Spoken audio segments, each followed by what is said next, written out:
Ladies and gentlemen, welcome to the CoculesNation. My name is Secret Agent Yixino Cocules. I'm the founder and the director of the CoculesNation spy network and the CoculesNation. I've decided to do a Linux tier list since a lot of the Linux channels seem to be doing tier lists lately, so I thought I might as well pull this off too. So, that said, we are going to get started real quick. And do note, I don't know all of these, so that's why I have this more info needed box right over here. So keep that in mind as well.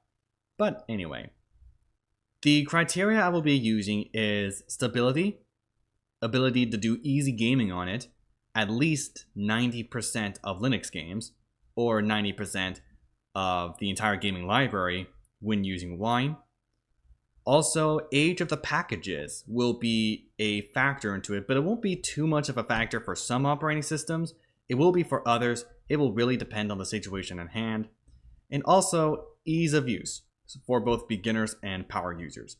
I'd say I'm like a middle of the road user. I am a little bit of a newbie in some instances of Linux use, but also I happen to be a power user in the sense that I know how to set up the operating systems my personal way, to my personal preferences. So this is going to be primarily desktop Linux distributions, with some that I see also that can be customizable as well.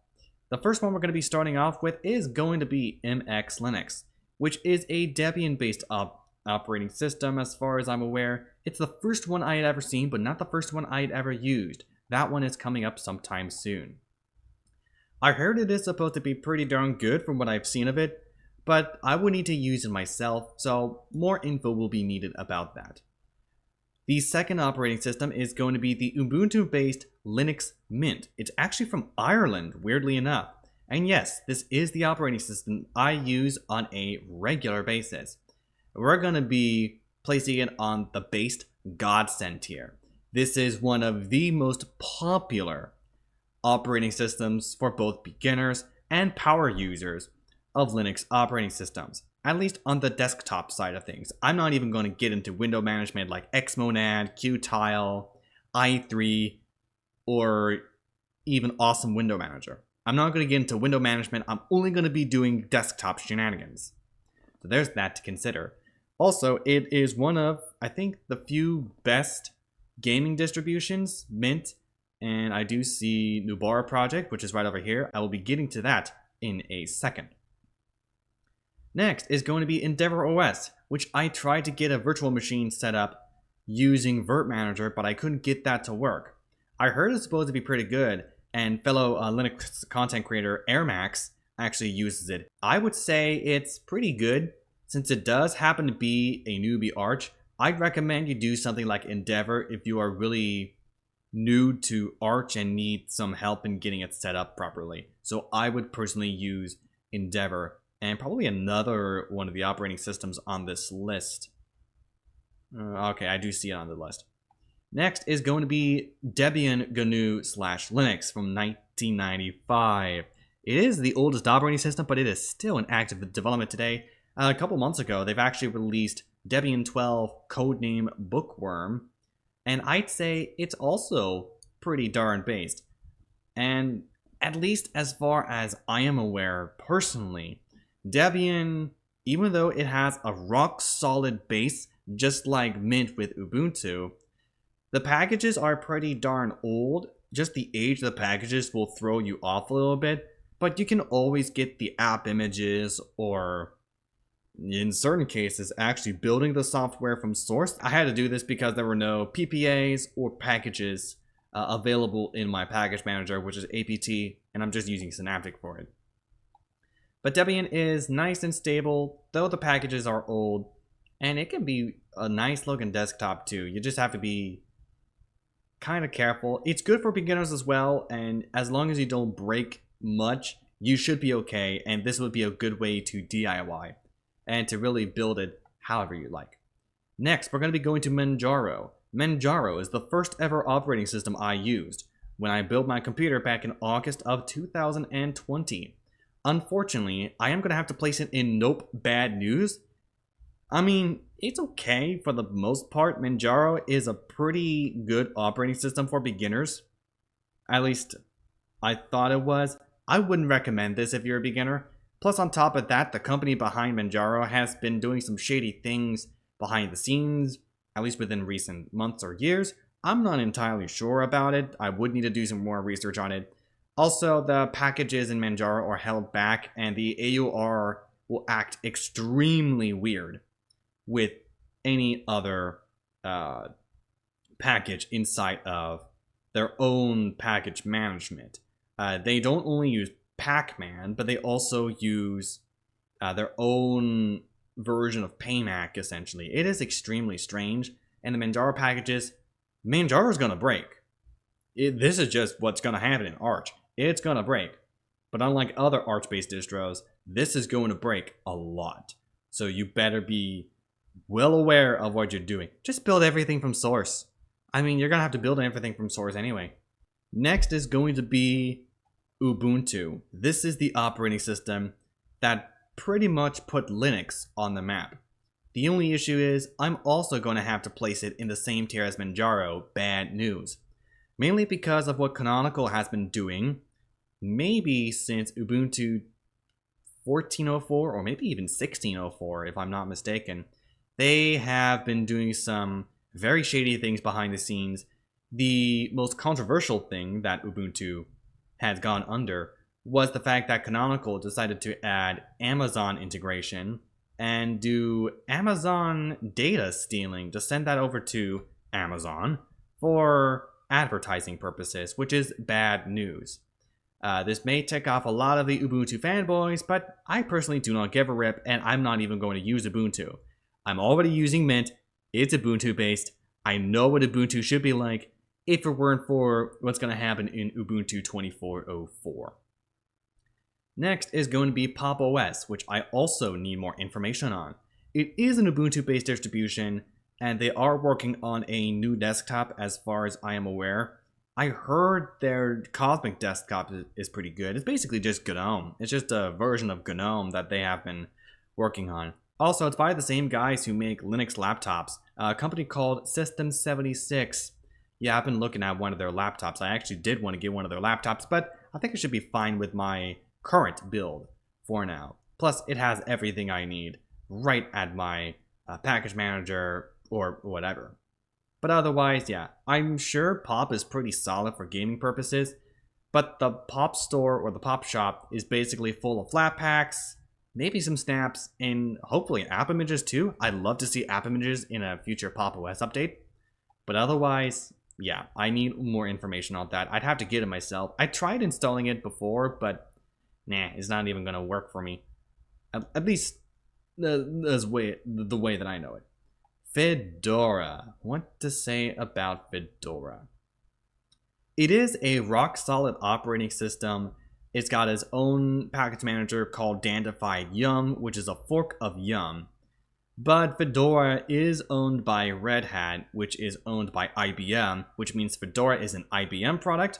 And by the same token, despite the age of the software in its repositories, Fedora has also been undergoing some changes as well. They had to remove some VAPI drivers as well due to Intel basically letting them know, hey, you might not want to be using these drivers. So IBM just told them to get rid of it altogether.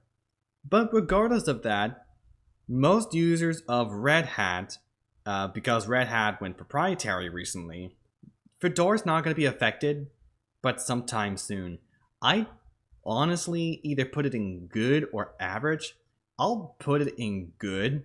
For beginners, you may want a little bit of experience of Linux before you get into Fedora. But if you already use Fedora for beginners, it's an okay option, I'd say, for beginners. I'm not going to say the same about OpenSUSE because I do need more information on that, so I cannot give an opinion on it at this time. This is the same with Linux Lite. Linux Lite, I don't know much about it, so I'm just going to put it there. Zorin OS. I've heard of Zorin. This is an operating system based upon Ubuntu 20.04. It's not even based upon Ubuntu 22.04, its latest version. So for that, I'm just going to put it in somewhat pointless. It looks really good for the most part and it's already well polished. It's just the age of the software is so old, you might as well just make all of it and just build it from source. I will be right back with you after this short break. Alright, got my fan in here. I think I should be okay. Next is going to be Garuda Linux. This is the operating system I started the Cocules Industry Spy Network on, but then I distro hopped a couple of times and I've actually settled on to Mint. Garuda is actually okay for beginners into Arch as well. It's got a really good Arch user repository called the Chaotic AUR, and they do have some specialized apps made for the operating system itself. Although it is an Arch-based system, and you just have to know how to do this properly, otherwise I'm just going to place it in good. If you know what to do properly in terms of Arch systems, and they've got tons of systems as well. I could even use like Garuda i3, but I did use the flagship KDE Gaming Edition, the Dragonized, and it is nice. I did have it break on me, but it was only because I didn't have the EDID for the 470 NVIDIA drivers, because I do have an NVIDIA card on my machine.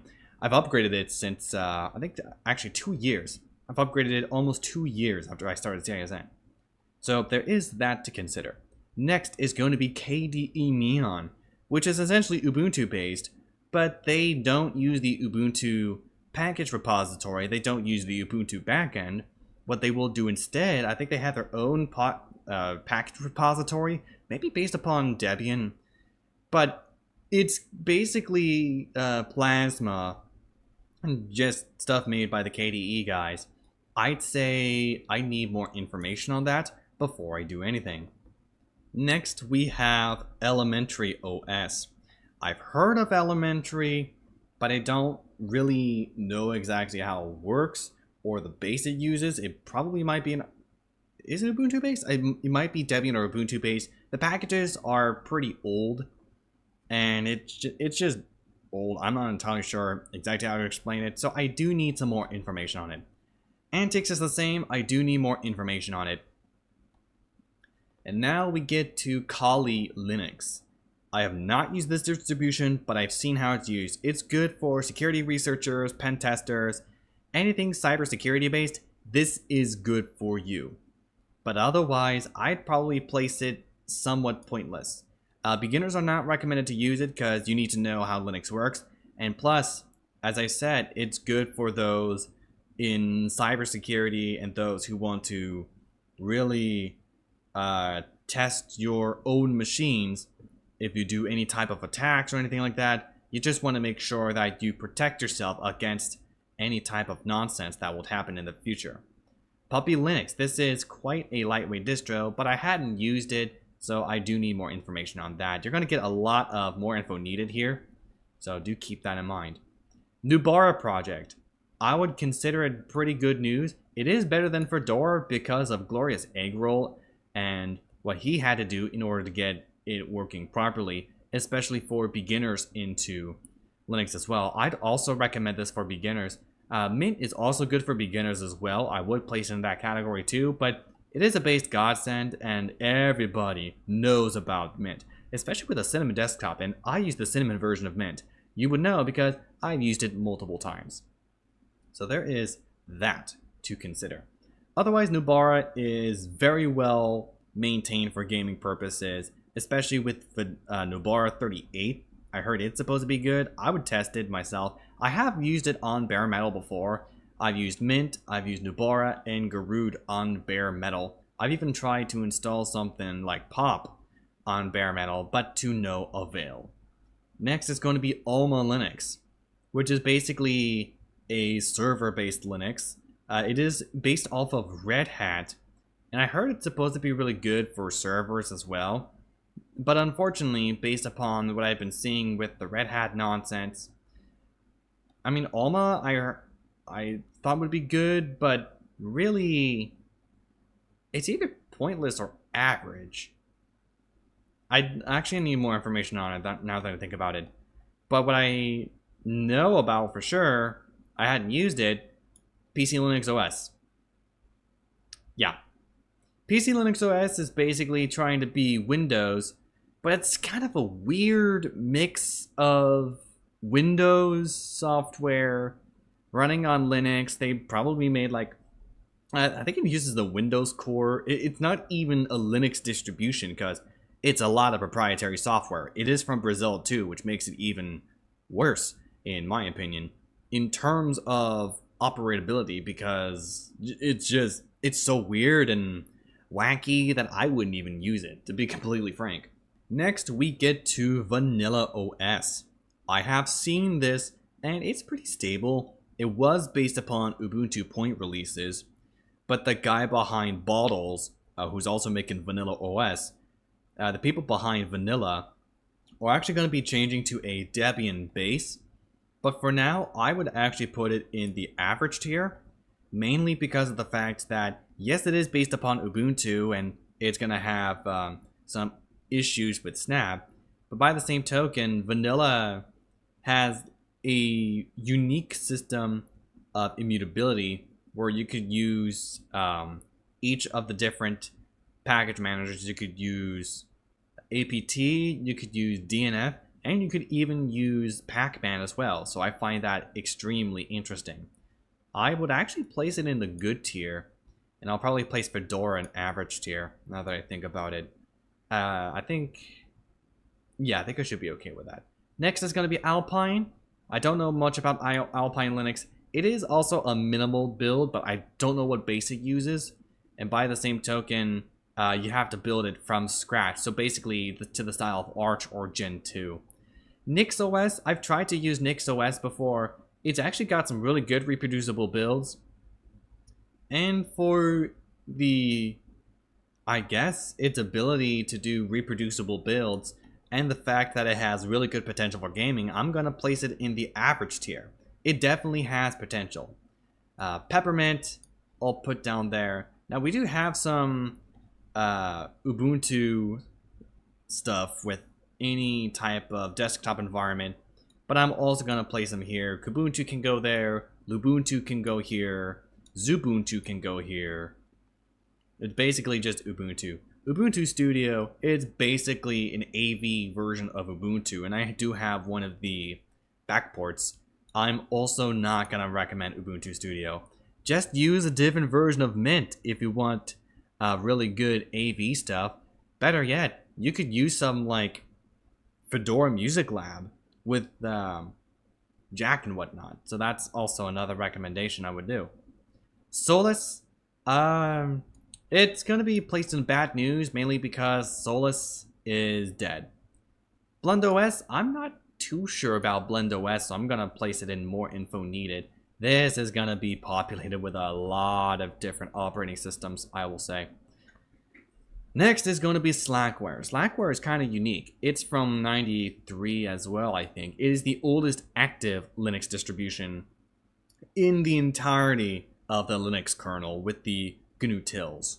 I have seen this work, however, I have yet to use Slackware. I do want to do tutorials sometime on how to get it set up for gaming. So for the time being, I'm going to place it in more info needed. CentOS. CentOS is a defunct distribution. IBM is the company to thank for that. I'm sure a lot of people wanted CentOS to keep going, and not the illegitimate second cousin of Red Hat, that being CentOS Upstream. That's not CentOS. That's basically Red Hat, but with some weird tweaks that IBM made. Otherwise, CentOS, it was actually supposed to be really good, so I'm going to place it in the good tier. I'm sure people are still using CentOS, but the servers, I think, are offline. Gen 2. It's not good for beginners. I'm going to place it onto average. It's actually really good for those who know how Linux works. You have to build everything from source, including your web browsers. Chromium's going to take 6 hours. 6 hours to compile if you're using Gen 2. Of all things, you use Gen 2.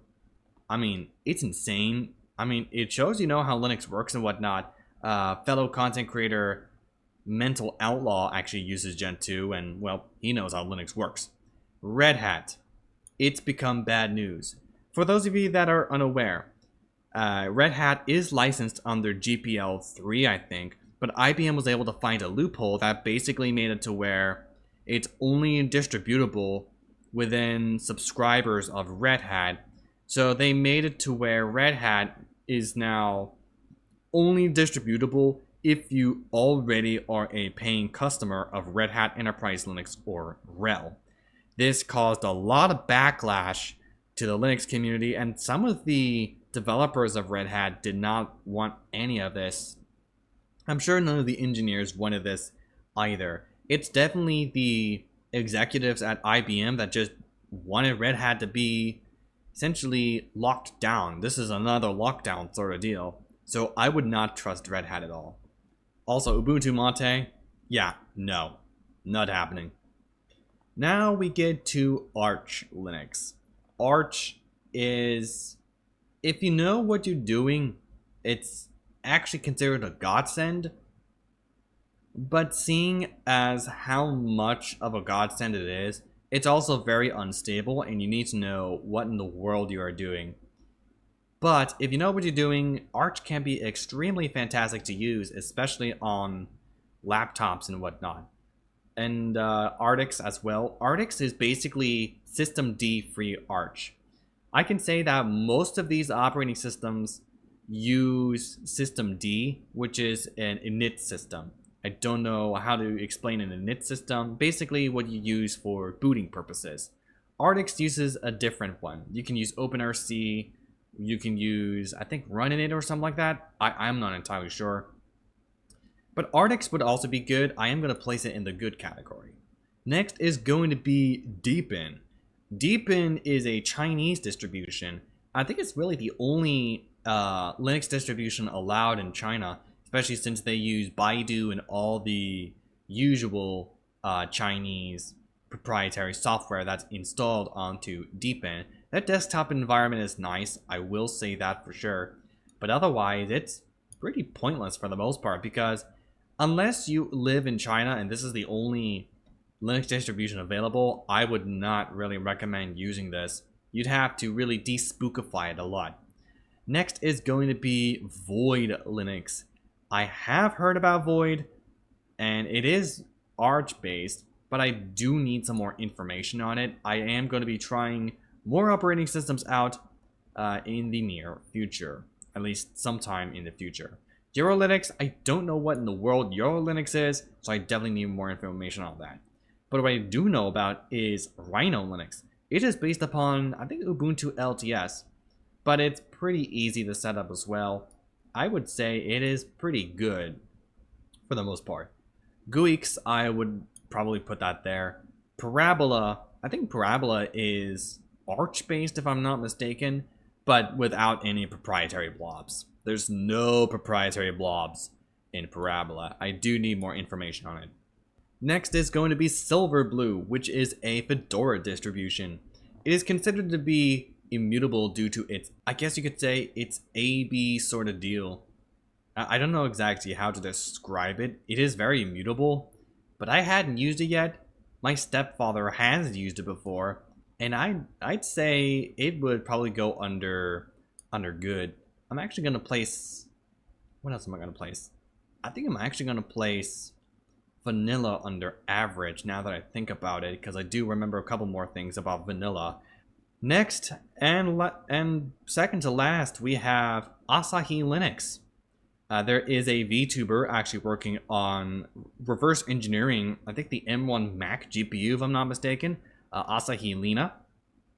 And she is actually affiliated with a VTuber agency, and all she does primarily is just working on the M1 GPU. She's reverse engineering that. A few other people are doing this as well, but I think she's the main one doing this reverse engineering process. But eventually Asahi Linux will be good for Macs, especially the M1 Macs, which are probably out of date. I will be placing this in more info needed because, well, we definitely need some more information on Asahi Linux. And finally, GNOME OS. Yeah, I have to place it in bad news. GNOME is a nice desktop, right? It's a really good desktop environment. I will say that. Unfortunately, the GNOME project has called for the destruction of the Free Software Foundation. I'm a part of the free software movement, so as a member of the free software movement, I would say, you got a screw loose in your head, guys. You've actually got a screw loose in your head. My opinion on the matter, something just ain't right. Something wasn't right about that at all. But that's my opinion on it. Really just someone who's into the philosophy of free software, of free open source software. So that's what I have to say about it. And that's my list of the Linux distributions as so provided here. Otherwise, I am going to be out of time for today's video. Thank you, and good night.